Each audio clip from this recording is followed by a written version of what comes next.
everyone. My name is Cynthia. Chungsoo. We will be doing the prediction part of the tutorial. I know it's the end of the day. I remember in the morning, a lot of people raised their hands about being interested in prediction, so I still hope that some of the energy is still left. I will start with a short introduction about prediction, and after that, Chungsoo will demonstrate how to explore the results of a model for two different outcomes,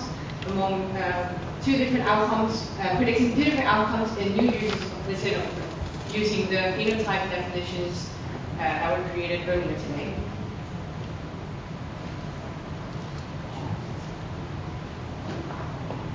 So there are three types of analysis that are typically done within OHDSI. And the first two you have already seen earlier today. There's clinical characterization, which was introduced by Patrick. And there you can answer the question of what happened to them or what happened to new users of the Cynthia. And then the second one is population level effect estimation, where you can answer the question of what are the causal effects. And this was just presented by Martijn and Mark. And now we're going to be talking about patient level prediction. And there you can answer the question of what will happen to me or what will happen to a new user of the Cynthia.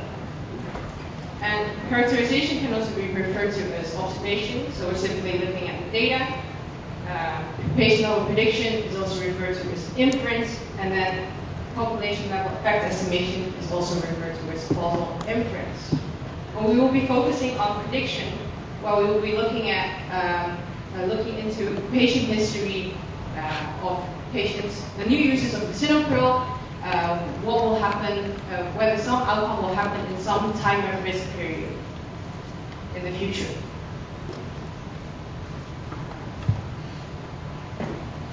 So this figure is often used to illustrate how to define a prediction problem.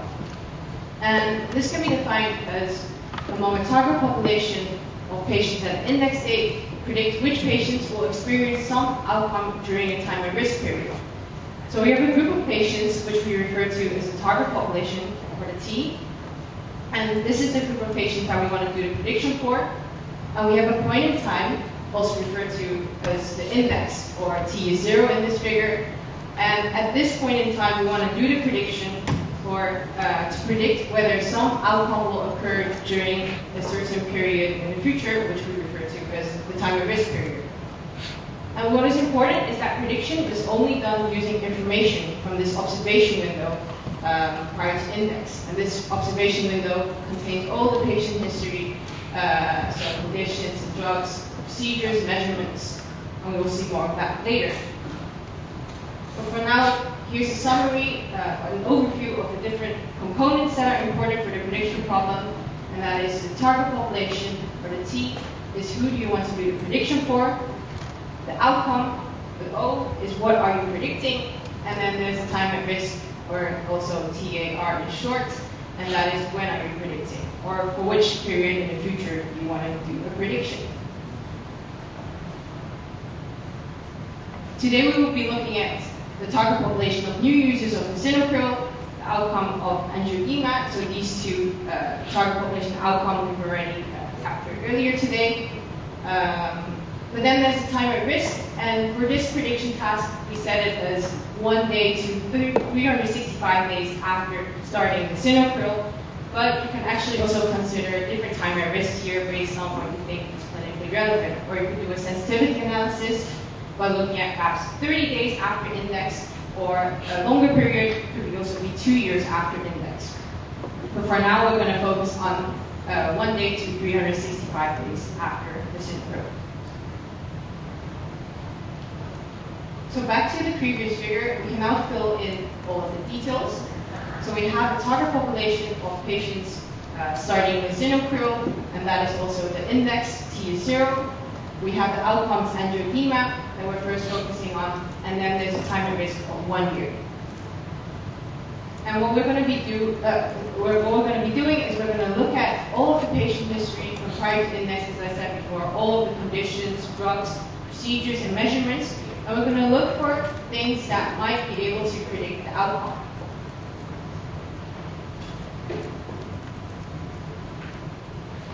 now when we have the prediction problem, there are still a lot of study design choices that we need to make. It may seem easy once you have the problem that you can just start executing the study and have your model, but there are still a lot of decisions that need to be made that require careful consideration. And we divided the model development process into 3 steps to illustrate these study design choices. And the first one is data extraction, which is about creating the data set that you use to train a model on. The second one is model development, which is about how you want to train a model. And finally, there's model validation, which is about how you want to validate the model and how you fairly evaluate the model. So I will briefly go through each of these study design choices.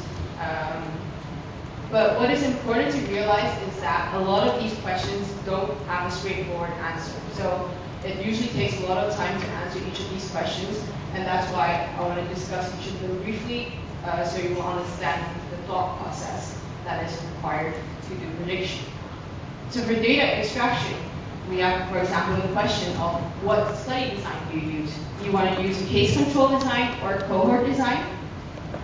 And another question is, how do we address loss to follow-up? And by loss to follow-up, we mean that when you have observational data, because patients are not followed prospectively, you can have that patients are lost, no longer observed within a database, and that is referred to as loss to follow-up. And what you need to do there is decide, suppose we have a time at risk of 1 year, what if patients are only observed for 6 months? Do you then remove the patient from your data set, or do you keep them when you're doing your prediction?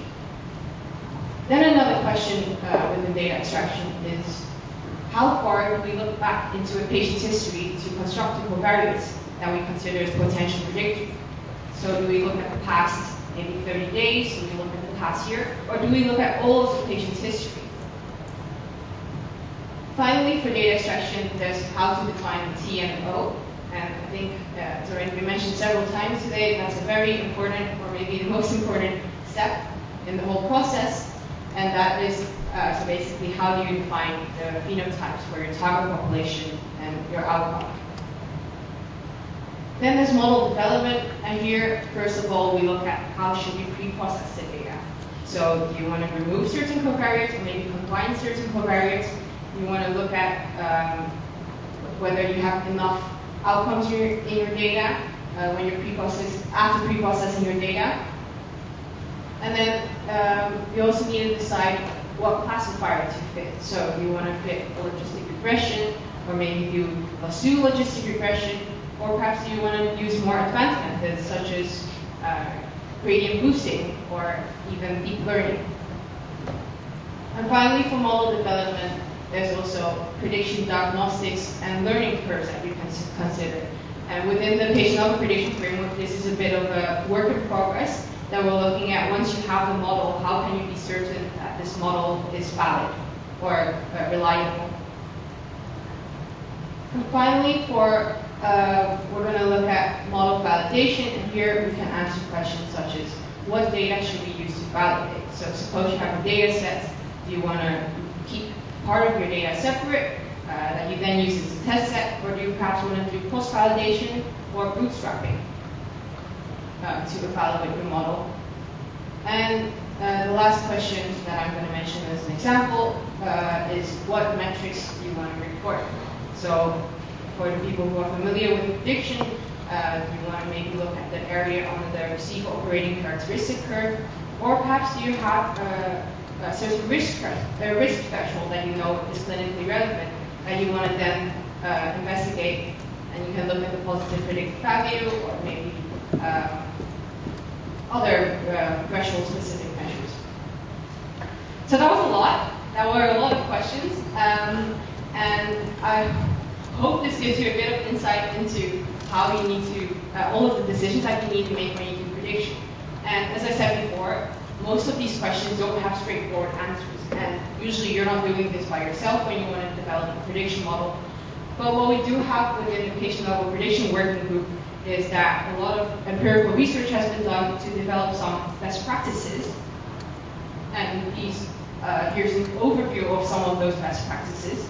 And I won't go into all of this in detail, but here's a link at the top. If you're interested and if you have time later, you could have a look. And there is an overview to all of the different publications that were done within by people within the patient level prediction working group. And a lot of it was led by Jenna Rex, who's not here today, but she's also leading the patient level prediction working group. And she's done a lot of empirical research investigating what are best practices for developing prediction models using observational health data.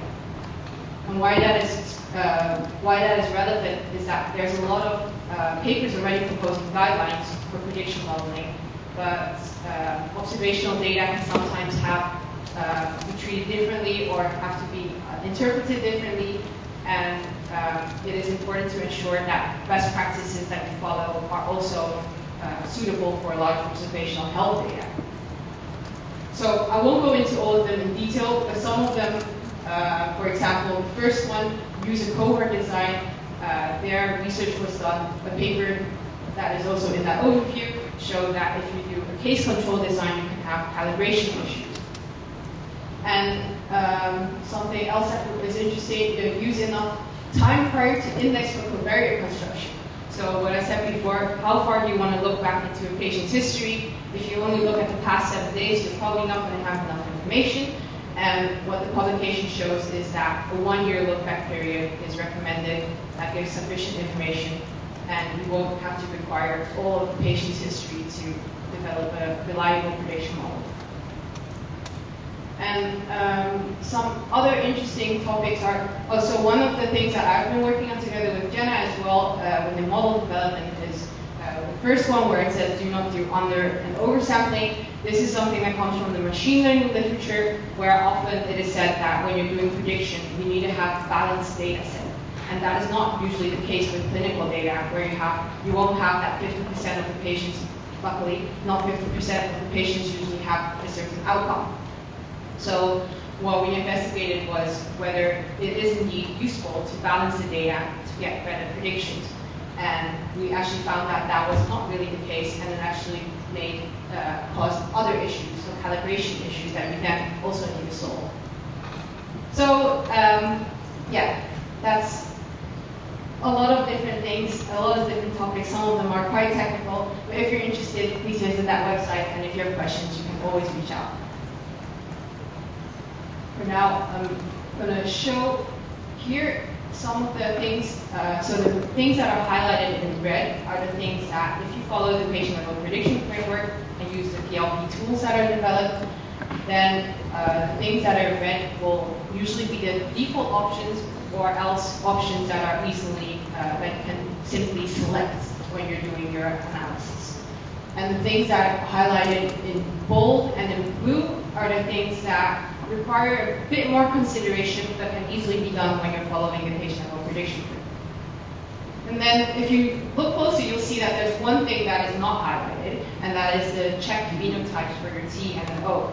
And that is because that is a step that is not done within the patient level prediction framework, but it's actually done outside of the framework.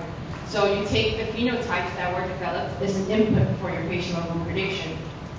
And it is very important that this step is done correctly, and it's already been shown and discussed earlier today. And why it's so important is that if you don't have the correct phenotype for either your target population or your outcome, you will be developing a model for the wrong population, and maybe even applying the model to the wrong population without even realizing. So it is important that you check that the phenotype corresponds to your intended target population and outcome.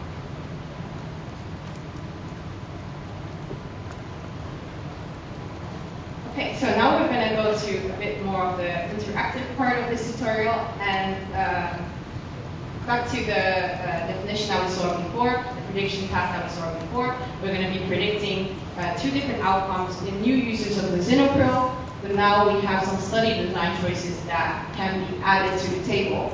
And you can see for the model, there's assumed logistic regression, gradient boosting machine, and random forest. And for covariates, we have some demographics, but also conditions, drugs, procedures, and measurements in the prior 1 year, because that should be sufficient to capture enough of the patient's history. And we're going to use the same database as was used earlier today, and that's bar metrics. So what we're actually going to be showing, and that is what Chungsoo will be showing you, is just the results for Lasso logistic regression, because that is nice to interpret. But as I said before, it would be nice if you're really trying to develop a prediction model, that you also consider other classifiers, because you can never know which model will work, which classifier will work best. So now Chungsoo will take over. We won't be showing you how the PLP tools were used to develop the model, because we don't have enough time for that. But I hope it's clear from what I just told you about, is that a lot of the time when you're doing a prediction study, a lot of the time goes into the study design, and then a lot of the time will go into interpreting and exploring your results. So actually executing the study, once you use the PLP tools, or once you're familiar with the PLP framework, it's actually really, it can be really easy to execute a study, but really understanding what you're doing is the harder part. So now, on to Chungsoo.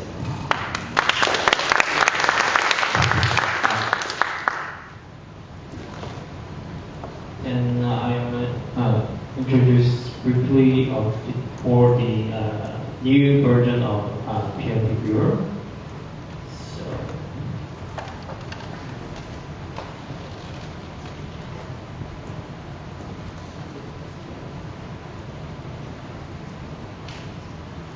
is it too large or good?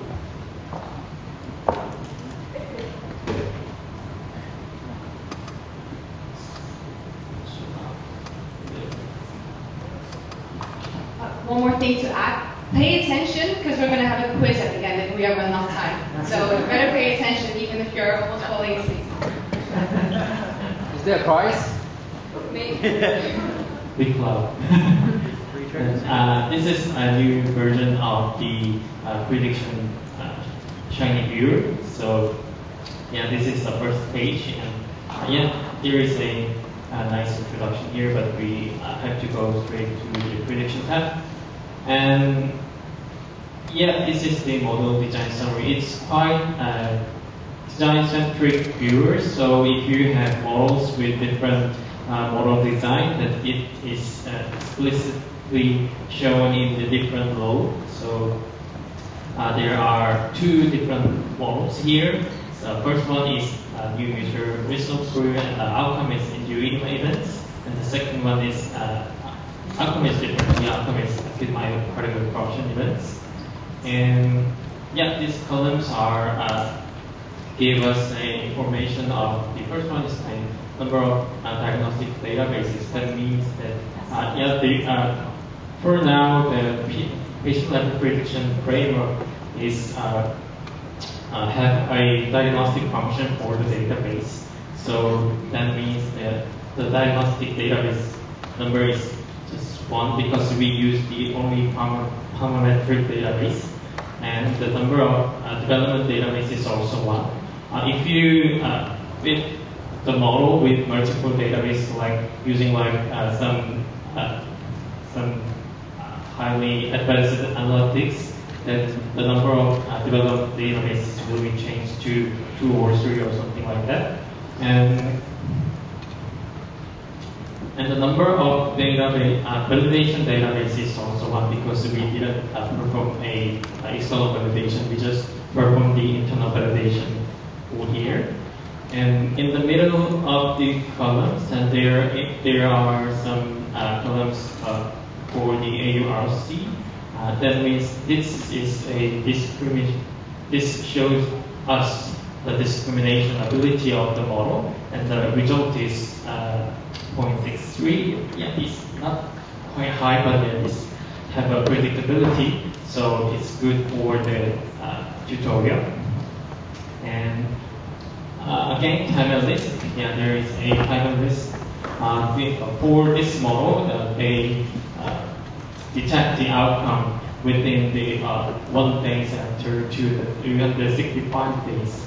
So it is a time list column, and there is 3 more bars on the right side. And the first one is diagnostics, and the second one is about model. And it includes the results from the model or the detail. And the third one is report, but unfortunately it is not available today, so we have to fix it. So for this time, I will focus on these two buttons. So, oops, we have to reload.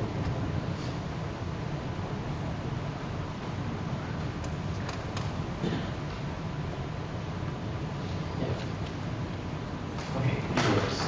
And if you click this button, View Diagnostics, then the new window is pop up, and you see the database name, compound entry, and the target and outcome names again. But you see the some weird numbers of these, and they say they pass, and something is no status. And this number means each contents of the provost guideline. So you can evaluate your database setting is suitable based on the provost guideline. So it will be more revised, but you can just evaluate your database as using this diagnostic function. So the 4.1 is that means about the number of outcome. Maybe if this status is unknown, so you have to think about your number of outcome is appropriate your study design. So it's quite a new function, so you can see easily. And another 3 buttons on here. If you can click the View Participant, you can get information about your participant, and you can click the View Predictors, and a plot is here that gives some information about the time at risk and outcome rate. It is quite useful for think about your time at risk is really suitable, and your time at risk is really suitable for your model. So it's quite useful function. And you can also see your outcome rate is same with your original code, or just different from the population and the original code. Then you can think about your population setting is right, or you have to setting your population setting. And this is the diagnostic function. And so more focus on your model result. And you can click this View Models. And then you can see your result from the model, especially focused on the performance. And this is our task result group, and outcome is angioedema. And the logistic means that you created model using the logistic regression algorithm, and the time at risk gain. And the result of performance is here, like AUC, that means that is same with the AURC, and the AUPRC means the area under the precision recall curve. That metric is quite important when your data set is quite unbalanced. So you think about your this result and your data set and outcome rate. And this is the number of target population, and this is the number of outcome factors. And this is a proportion of the test set. Oops, maybe someone is using this.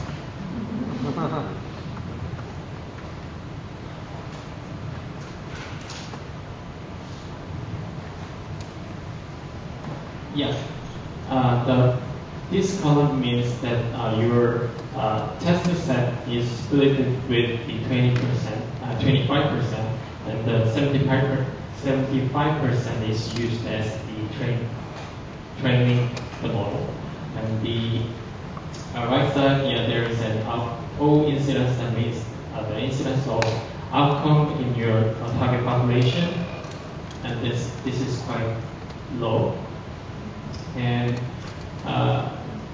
through this button, you can more dig on your model, understand more.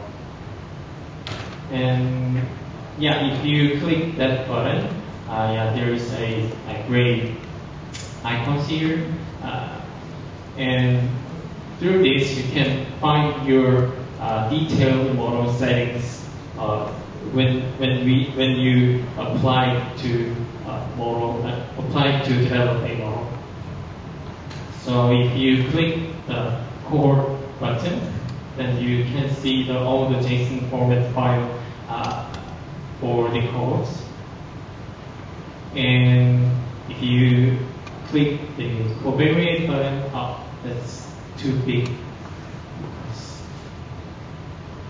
We can zoom out. That's good. If you click the covariate button, then you can see how did you set the covariate things. For example, you included your model fitting. This is the true covariance. That means the demographics, gender is included as a covariate into your model. And for example, other example, measurement long term means that you included measurement with the long term conditions that is included into your model. So, and you can find the definition of long term is here, and this means that your model, you included a covariate based on this definition. That means that, Oops.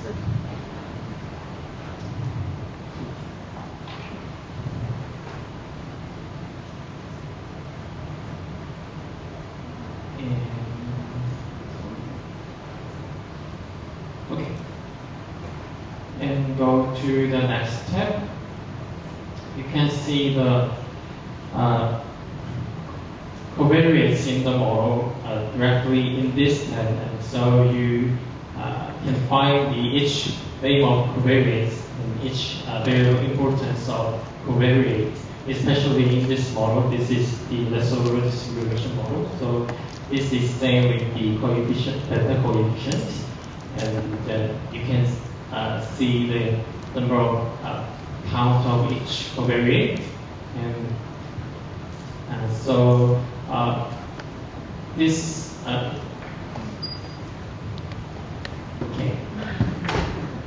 okay. Someone try to hide Keep this. count.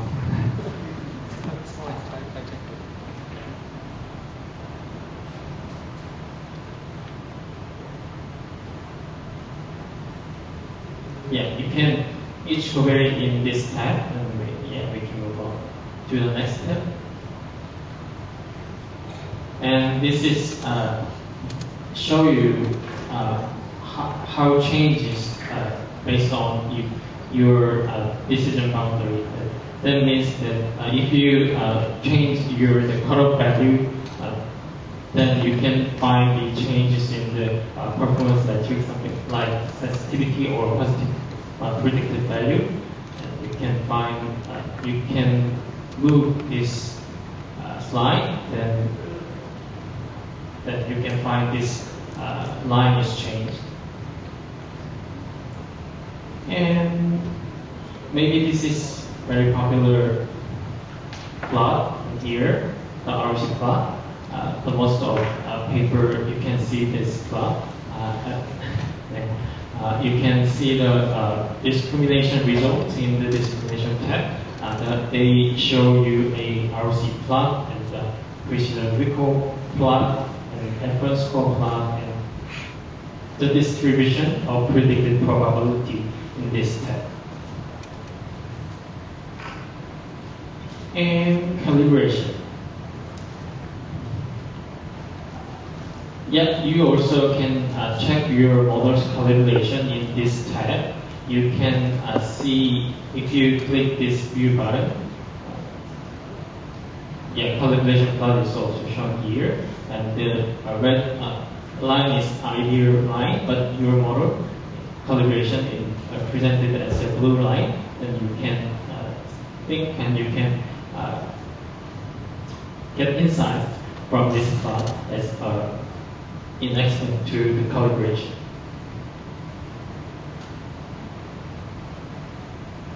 That's maybe all of the right demonstration of new PLP shiny view. So, do you have any questions for this new view or general for the prediction test? Just had a question on the explainability of the model. Because I think for clinicians, they may be interested to know what is driving the prediction behind the machine learning models, right? Have you thought about adding some component, say for example, Shapley values online as part of this framework? Explainability. Explainability. Your model explainability. Can you share the feature importance? There is ongoing research from I have a colleague in Rotterdam that is working on this topic. But that's ongoing research, so you might see some of it showing up, or I could link you to if you're interested in that work. And there's a feature I know that they're also working with Chapman values. Yes.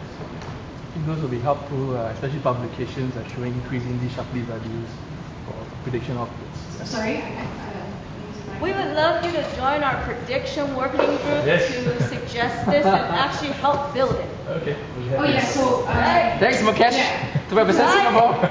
Ask questions, you see? Okay. yeah, so the past Wednesday that was the first separate patient level prediction working group call, and there's going to be a monthly meeting. So Okay. In fact, my PhD was yeah, around you this can area ask- as you can- well. So sorry? my PhD is around this area as well. Okay, So it'd be great to support you welcome guys. to the Yeah, so then you should prediction join working working group. There we go, we got someone signing up. You never ask who's his PhD supervisor. We know. Over it. Yeah, that's good. But because in the PLP system in the OHDSI, we usually leverage all of the available covers, more than 10,000 covers sometimes. And I'm not sure that we can implement Shapley values on this model, but we can show some feature importance in many models to show some interpretability. But of note, we should not confuse the interpretability of model and the causal inference. And on a serious note, Mukesh, as we mentioned, OHDSI is an open source community, right? So I do encourage young folks like you guys with more energy and ideas. It's a two-way thing. So do feel free to contribute codes and push back to these experts. Of course, these guys will work through, discuss with you, make sure that your code performs and nothing funny. And then it'd be beautiful that there's some piece of code from Singapore being contributed to the OHDSI. Okay, I'm counting on you, Mukesh. Any other questions? Don't worry, we won't sign you up for a working group. I guess the calibration is actually a very important step about predictivity. Maybe you can elaborate more in case some of the audience are not familiar about calibration about predictive model. yeah, so we prepared a little bit of an interactive activity. We're not going to have a lot of time to go through it, but if you could all go to this link to access the Shiny app, hopefully not take too long to log in, so we can move to the next slide as well with the questions. We'll go back to it. We'll go back to this one later, and then we can go through some of the questions together. I think instead of doing it individually. So if you could all try and access this link to go to the Shiny app, it's going to be the same Shiny app that Chungsoo just demonstrated. And the warning is it can be unstable, as you already saw before. That's also a work in progress to improve that. Joel, let me know if you have enough time to log in. We're good, we're good, we're good. I see none, so that means good. Yeah? Yeah. Okay. Yeah, so then we're going to look at this one for a second.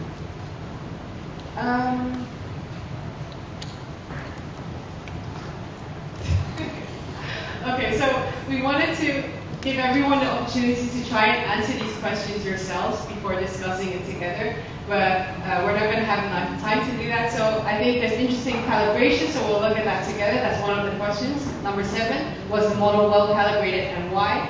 Is there any other question that you see in this overview that you think we should definitely discuss? Then we'll stick to those. Does anyone else have a preference? I want to know number 1.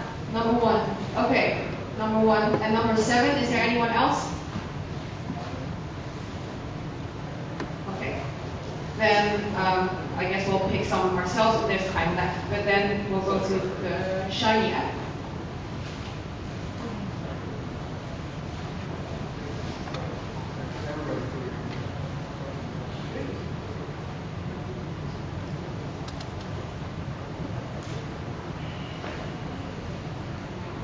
Okay, so the challenge was to find the calibration plot. But if you followed Chungsoo's demonstration earlier, you will have seen that if you go to the View Models button.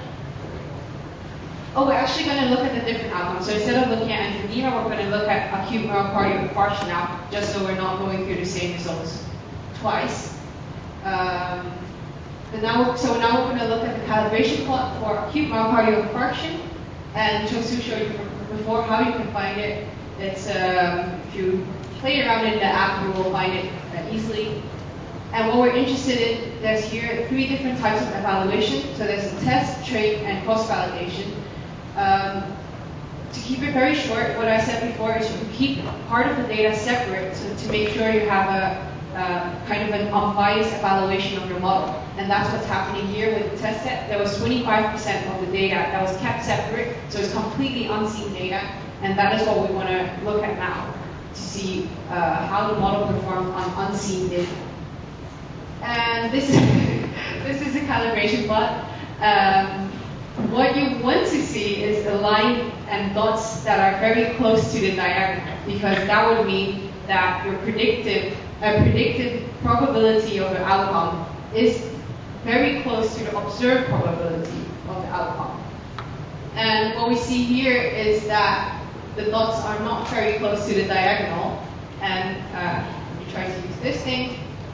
You can see here the predicted probability is about 0.08, but the observed probability is less than 0.05. So this means that the model is overestimating for these patients.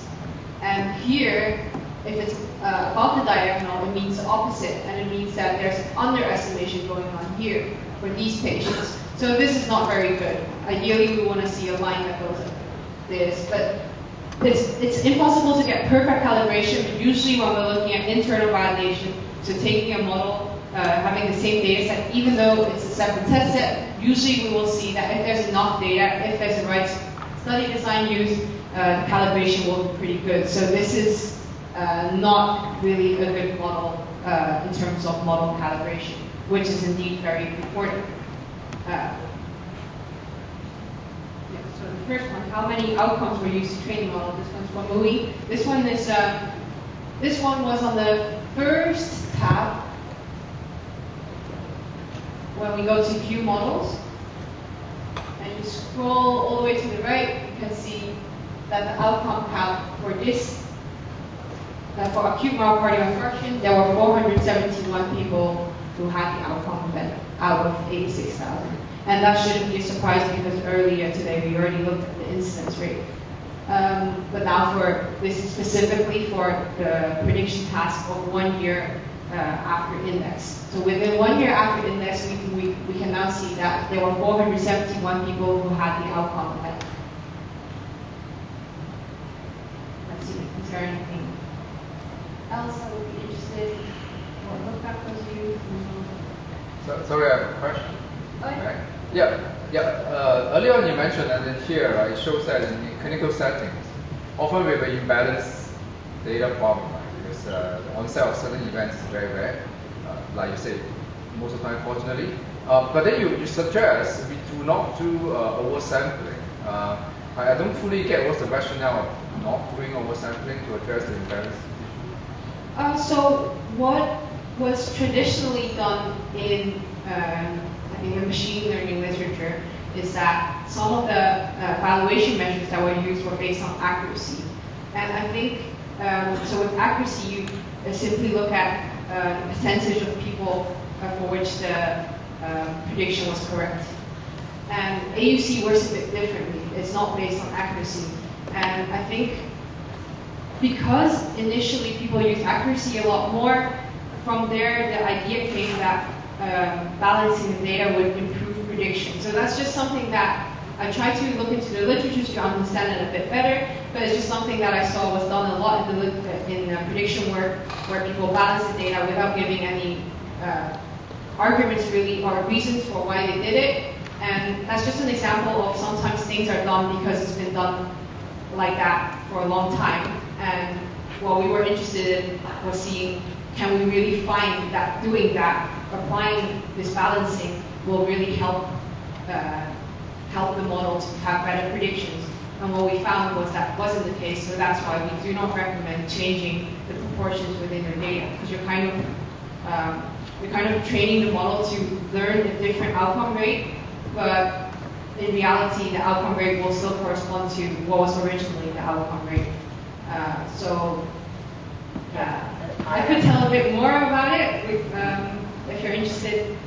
And I want to add several more critical ones. So first of all, our PLP framework works well, so you can see that the performance is competent, even though it is really highly unbalanced data set. The ARC seems quite good. And second one is that usually many oversampling techniques generated a synthetic data, but again, we leverage the tons of the covariance. So most of the oversampling techniques generating synthetic data is not actually tested for this setting using the tons of thousands of the covariance. So there is both technical issues and then theoretical issues about the oversampling here. So, yeah, I mean, truly understand the difference between accuracy and AUC. But even you measure the performance of a model using AUC, doesn't mean that the imbalance problem won't matter, right? Because given limited data points, we still limit the model's ability to find a boundary that differentiates the two groups. I agree when it's high dimensional, when you have a lot of variables, it gets more complicated. Yeah, but you're right that, of course, I'm the scientist coming from machine learning community. We do believe in augmentation to create, we believe non-harmful noise to the data point to create more nearby data points along those boundaries, hopefully to help the model to figure out how to separate the two groups slightly better. But just a reminder, I will probably take it a slightly more cautious way to recommend people do or do not. We can talk about this more later. I can also share the work that we've been doing in the working group. Yeah, absolutely. And I would need love to invite the two of you to have a discussion about this. Luckily, we still have another day of the symposium. Yeah. Okay, because it would be wonderful to have this discussion during our OHDSI APAC. Yeah. Okay. And I also mixed up the terms outcome rate and prevalence. Indeed, it's easy to mix up terminology, so I have to be really careful. Anyway, our time's up. Thank you for your attention. There's Patient Level Prediction Working Group. Please join if you're interested in doing anything with prediction, methodological research, or clinical applications. That's it for now. Thank you.